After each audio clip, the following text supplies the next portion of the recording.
Estamos hoy con Raúl de la banda española Aeolian, que recién hace poco sacó su disco Echoes from the Future. Es uno de los discos más interesantes que hemos escuchado este año de death metal melódico y la verdad está muy buena. Entonces quisimos traerlos y hablar con ellos para que nos contaran un poco más sobre la banda, sobre sus expectativas, sobre si algún día los vamos a tener por acá en Sudamérica. Así que bienvenido, Raúl, ¿cómo estás? Hola, ¿qué tal? Buenas. Muy bien, todo aquí. Bien, muy bien.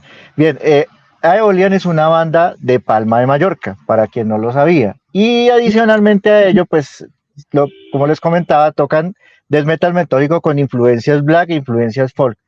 Si no los han escuchado, agarren de una para su plataforma favorita y vayan y escúchenlos porque es una señora banda. Bien, Raúl, quisiera empezar preguntándote cómo nace Aeolian, cómo se unen ustedes para empezar a tocar. Pues Aeolian empezó alrededor del año 2016, ¿vale? Y empezó como si fuera como un proyecto personal mío. Yo estaba en otra banda que hacíamos un death metal, viking death metal, de aquí de Palma también, y había un momento en el que la banda estaba un poco estancada y empecé a componer música un poco diferente, ¿no?, a lo que estábamos haciendo con la banda. Y ahí empezó a nacer Aeolian. Realmente cuando tenía varias canciones ya compuestas, los hacía yo en mi casa, tranquilamente, en el estudio. Empecé a buscar miembros para poder grabar un disco en condiciones. Prefería tener una batería real y tener un bajista.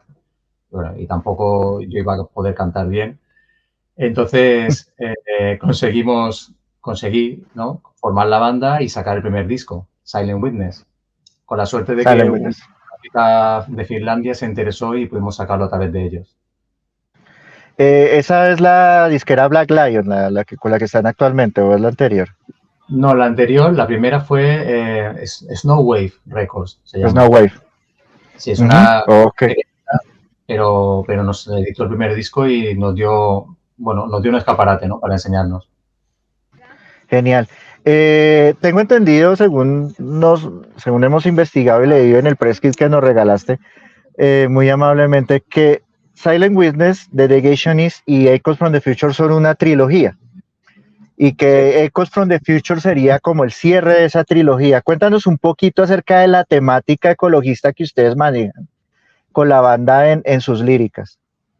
Sí, la trilogía la decidimos ahora en el último disco, ¿vale? Porque a veces me han preguntado si ya desde el principio sabíamos que íbamos a hacer 3 discos. Y la verdad es que no. Cuando sacamos el primero no sabíamos qué íbamos a hacer. Y la trilogía, bueno, consta del primer disco, habla más del punto de vista del pasado y del punto de vista de la naturaleza, ¿vale? De como el testigo silencioso, que es la naturaleza, que es testigo de lo que el ser humano le está haciendo, ¿no? Pero que no puede quejarse, entre comillas, porque al final sí que se queja. En el segundo disco, Claro. de Negationist, habla más del presente y de que mucha gente está negando lo que desde nuestro punto de vista es innegable, ¿no?, que está ocurriendo algo, ¿vale? Y el tercero cuenta la historia es un poco más fantástico porque habla del futuro. Sería como pasado, presente, futuro. Y es como el personaje de la portada, la chica que está allí como levitando, nos quiere llegar un mensaje desde el futuro para que cambiemos algo ahora que estamos a tiempo, porque si no, el futuro que nos espera va a ser muy oscuro. Y todavía hay tiempo para cambiar y mejorar las cosas. Eso sería así a grosso modo. Genial. Quería preguntarte también un poco. Alex, ¿querías hablar? Sí, una pregunta. Yo quería saber, bueno, el disco, o sea, los 3 álbums, es como si fuera dijimos que es una trilogía, eso es algo conceptual, y lo que tú dices que va referido al futuro. Por ejemplo, aquí el primer track del último disco es Hominis Obscura. Supongo que es la oscuridad del hombre. Entonces me imagino que de ahí para adelante el disco va a reflejar todo eso. Hominis Oscura. No, Hominis Oscura, lo que queríamos enseñar con, bueno, esta canción sería como el siguiente paso en la evolución del ser humano, que le llamamos a ese siguiente paso, en vez de Homo sapiens, Hominis Obscura, porque es un ser humano que con el tiempo cada vez es más malvado, más oscuro por el cambio que estamos teniendo, por decirlo así. Y súper, yo te quería preguntar, Raúl, sobre cómo es el proceso de composición de Aeolian, cuando se unen, empiezan a tocar riffs, cómo es el proceso de composición más o menos. Con Aeolian no lo hacemos así. El tema de sacar riffs en el local, eso lo hacíamos con las bandas que hemos estado antes, pero con este proyecto empezó ya directamente en el estudio, o sea, mi home studio, y estamos haciendo así en todos los discos. Estamos componiendo tranquilamente en casa, pausadamente, a fuego lento. A lo mejor, bueno, acaba de salir el disco nuevo y puede ser que de aquí a un mes empecemos ya a cocinar canciones para el siguiente, ¿vale? Entonces lo que hacemos es, sobre todo entre el cantante y yo, vamos sacando riffs, vamos componiendo las canciones y cuando tenemos ya varias, pues ya vamos enseñándoselas a los demás. Pero en principio lo hacemos así más en la tranquilidad de casa. Genial. Alex, ¿te ibas a decir? Sí, otra pregunta, pues no sé, quizás sea una pregunta medio muy sencilla y todo eso. ¿Siempre quisieron cantar en inglés o en algún momento la banda se planteó cantar en español? Porque pues ustedes son españoles, Ya. pero o sea, igual sabemos que el mercado en inglés es un poco más global que el mercado en habla hispana. Pero en algún momento se plantearon cantar en español o siempre fue la idea cantar en inglés. La idea de cantar en inglés, como bien dices, es también porque el estilo de música que hacemos es como que estamos también acostumbrados a escucharlo en ese idioma. Al final no lo hicimos en este disco, pero teníamos la idea de hacer alguna canción en nuestro idioma. Y seguramente que para otro disco lo podamos hacer. Porque es verdad que hay un mercado hispanoparlante muy grande que también sería muy interesante que nos entendieran mejor las canciones, ¿no? Sí, porque el mensaje de ustedes es bien contundente, si lo pueden entender. Ahora, quienes contamos con la ventaja de entender un poco el inglés, pues lo entendemos perfecto, pero si se puede que la gente en español lo entienda, genial. Claro, ese sería el siguiente paso, estaría bien. Claro que sí. Bueno, yo te quería preguntar también, yo creo que te lo había comentado vía chat, pero me parece súper interesante escuchar cómo fue tu experiencia produciendo con ese genio de Dan Suano. O sea, es increíble que hayan llegado y el sonido que les ha dado en este disco, pues es un sonido espectacular. ¿Cómo llegaron a él y cómo fue la experiencia de trabajar con él, con Dan Suano? Pues llegamos a él primero porque bueno, como seguramente tú también, le conocemos desde los años 90, ¿no? Por Claro. los grandes trabajos que ha producido y en todos los proyectos que ha estado involucrado. Y bueno, desde entonces ya le conocemos como la leyenda que es, ¿no? Y en el segundo disco, en el de Negationist, hicimos ya el mastering con él, ¿vale? Ya contactamos con él, nos hizo el mastering, nos quedamos bastante contentos con el resultado. Y ya en ese momento ya sabía que el tercero lo quería mezclar también con él, no solo masterizar. Entonces ya cuando estábamos cerca del proceso de mezcla, ¿no? Cuando estábamos terminando la grabación, o incluso antes de grabar las baterías, contacté con él para que me dijera, bueno, con sus consejos o qué micros y cómo quería colocarlos para que luego en la mezcla a él le fuera mejor hacer su trabajo. Y a partir de ahí, pues, bueno, nos hemos escrito un montón de mensajes, de correos electrónicos, hablando sobre el proceso de mezcla y la verdad es que ha sido una pasada trabajar con él. Una persona súper tranquila y súper atenta y se ha portado genial con nosotros. Yo, lo que te digo, yo nomás me nombran se me para la piel, ese tipo es un genio. Sí, la verdad es que sí. Lo que toca Sí, lo hace sonar. sí, de verdad sí. Y actualmente que está en Bloodbath, lo que hace en Bloodbath es increíble. Ya. Sí, no, es fantástico. Pero sí, o sea, el sonido que les ha dado en este disco es una pasada, como dicen ustedes, es maravilloso. Tengo que decir una cosa. Dime. Yo cuando le pasé las pistas para mezclar, él me dijo que le tenía que decir un disco de referencia. Y ¿Y yo cuál diste? no lo sabía y le dije que por favor no quería un disco de referencia, que quería que lo hiciera sonar como él sabe, porque entiende, yo pensaba, tú entiendes mejor que yo esta música, ¿no? Más o menos puedo decir que él lo creó, ¿no? Este estilo, cuando empezó. Sí. Me dijo que lo sentía mucho, pero que hoy en día necesita un disco de referencia porque alguna vez le ha pasado que luego no les ha gustado a los clientes el sonido que ha leído hacer y entonces ha tenido que perder tiempo en cambiarlo. Y le di de referencia un disco de Opeth, el Waterset, Ah, caramba. que, porque quería que Esa sonara es una gran referencia. sí, de sonido, Sí, quería que sonara potente, pero también muy orgánico. Y ese disco tiene eso, ¿no? sí. Suena grande, pero la batería suena real, suena...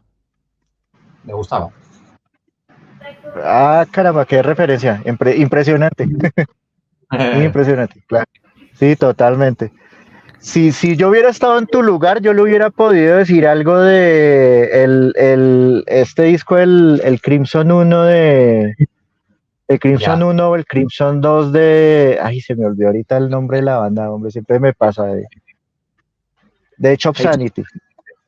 Si yo hubiera estado, pero eso si hubiera estado en tu lugar, pero no, Te digo una cosa, nuestro cantante me dijo, dile este disco.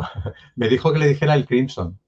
Y estuve a punto de el decírselo. Lo Crimson, que pasa es que busqué una referencia un poco más moderna, porque, claro, claro, no va a ser igual porque la época es diferente. Pero el Crimson suena genial. uf, es un disco demasiado influyente. Alex, ¿querías Sí. decir algo?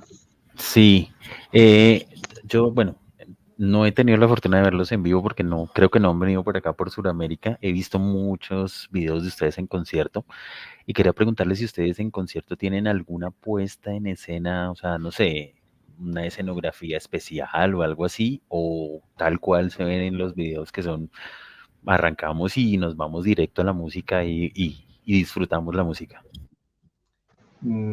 Para Fernalia en los directos ahora mismo no llevamos. Lo que hacemos es, creemos que ya solamente el tipo de música que hacemos nosotros ya llena el escenario, ¿vale? Lo que hacemos es disfrutarla, intentar transmitirla al público y bueno, eso es como todo. Cuanto más conciertos, más puedes hacer esto, ¿no? Más puedes conectar con el público y que se te vea disfrutar ahí arriba. Genial. ¿Alguien los ha contactado o alguien les ha dicho algo? Oiga, vengan a América Latina y miramos. No, la verdad es que el tema de los conciertos ahora mismo estamos en un momento de reflexión y de búsqueda, porque está tan saturado el mercado, ¿no? Y nosotros somos una banda relativamente pequeña. Llegamos vamos por el tercer disco, pero todavía no hay nadie grande que se haya fijado en nosotros para llevarnos de gira o un sello más grande que sea un escaparate mayor para nosotros. Entonces, estábamos trabajando con una agencia de booking, pero no funcionó. Estuvimos un año y solamente hicimos un concierto con esta agencia. Prácticamente nos estafó, se puede decir. Y ahora Ah, estamos sin agencia, esperando a ver, buscando a ver si conseguimos una agencia en condiciones o un manager que nos pueda mover. Y bueno, estaríamos encantados de poder ir a Sudamérica. Lo que pasa que, claro, ahora mismo nos está costando salir así al lado de casa prácticamente, con lo cual ahora mismo es un poco difícil. vea, Alex, oportunidad de negocio. Sí, eso estaba pensando. Esa es una gran oportunidad de negocio. A ver si hay alguien que nos escriba ahora. Claro que sí, Ah, estamos vale, buscando. Vamos a ver cómo abrimos esa puerta. sí. Raúl, otra pregunta. Hay algo que a mí me encanta del death metal melódico y es la precisión de los riffs. La cantidad de técnicas que toca hacer para que los riffs suenen precisos, sweep picking, arpegios, las escalas que se manejan y ese tipo de cosas. ¿Cómo es el proceso tuyo en el momento de la creación de esos riffs? ¿Qué utilizas? ¿Cómo es tu equipo?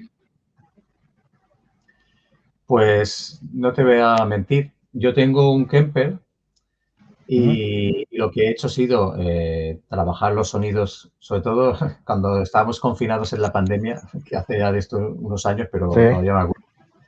Me acuerdo que empecé a comprarme sonidos más profesionales de estudios, ¿no? Que venden sonidos buenos y estuve toqueteando el aparatito y bueno, al final el último disco, el sonido de guitarras están todos sacados del Kemper, pero de sonidos que son genial. clonados de amplificadores. Entonces, estoy contento porque suena bastante real, bastante decente las guitarras.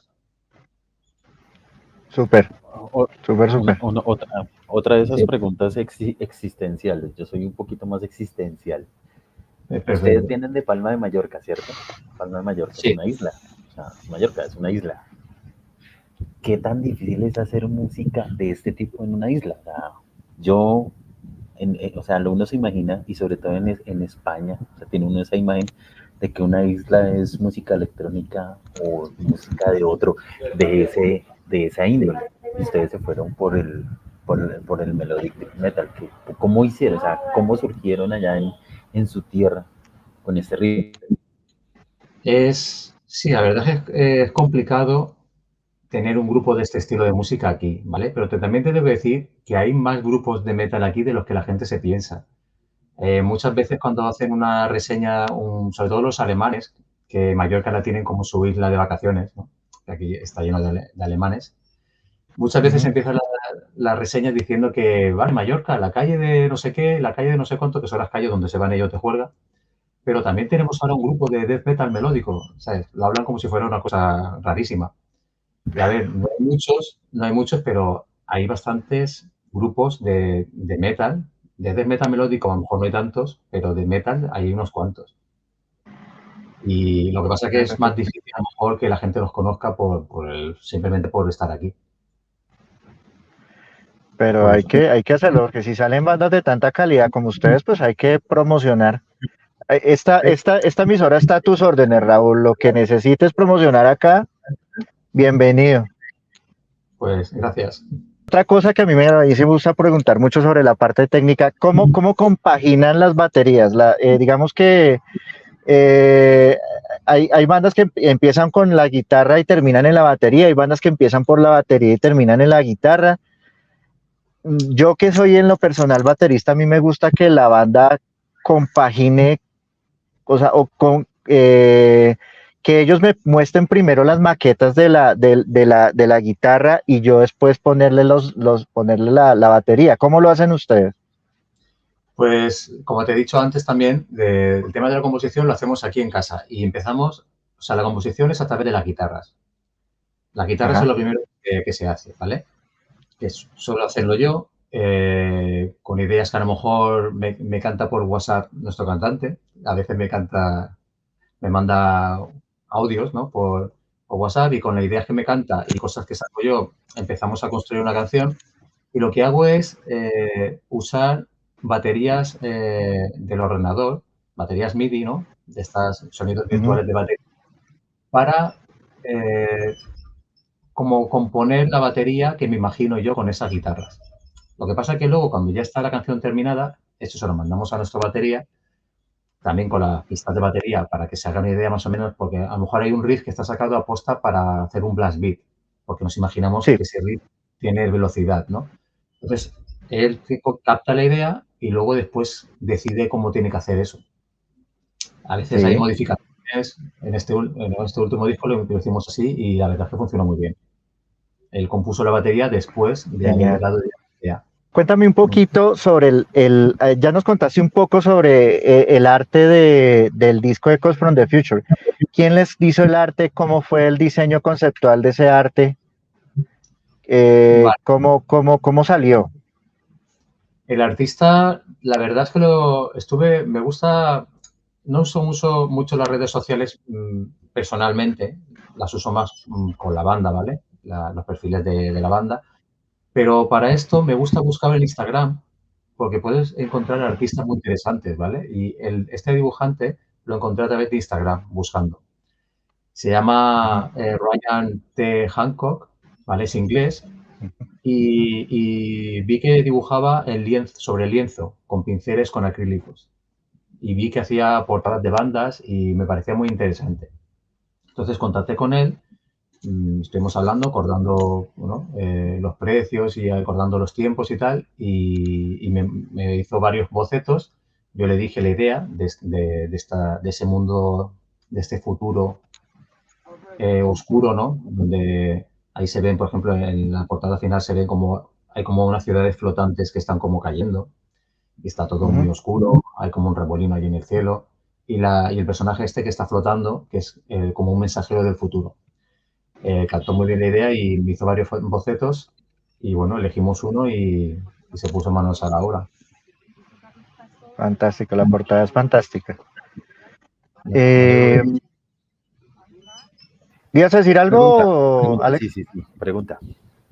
En el video que ustedes hicieron de la canción Echoes from the Future, ¿en qué parte lo hicieron y por qué están todos, digámoslo así, maquillados, que como si les hubiera pasado un torbellino encima, una tormenta encima, no sé? O sea, ¿cuál fue el concepto y por qué decidieron hacerlo así? Bueno, el concepto de esa canción, igual que el concepto del disco, es este que te he comentado, ¿no? De esos dos posibles futuros. El futuro en el que estamos yendo si no cambiamos y luego el futuro si nos volvemos más sostenibles y empezamos a usar las energías renovables y bueno, que cambia un poco la manera de funcionar el ser humano, ¿no? Pues en el videoclip nosotros salimos como si estuviéramos en el futuro malo, ¿no? Por decirlo así, y queríamos ensuciarnos para que se nos viera, pues, como que estamos en mal estado, todos sucios. Nos parecía buena idea. Sí, Además, es que se ve en una nave abandonada estamos también. Sí, exacto. Y es que si tú ves el escenario, la escenografía, digamos, la sientes, es como una especie de edificio abandonado con grafitis y todo eso, entonces... Como si fuera apocalíptico, ¿no? Posapocalíptico. Ahí está un yate, hay detrás un yate, ahí encima de... Es curioso. No, pero está muy bien hecho. Nos ha gustado bastante. Bueno, pues Raúl. Mañana sale. Sí. El vídeo mañana se publica.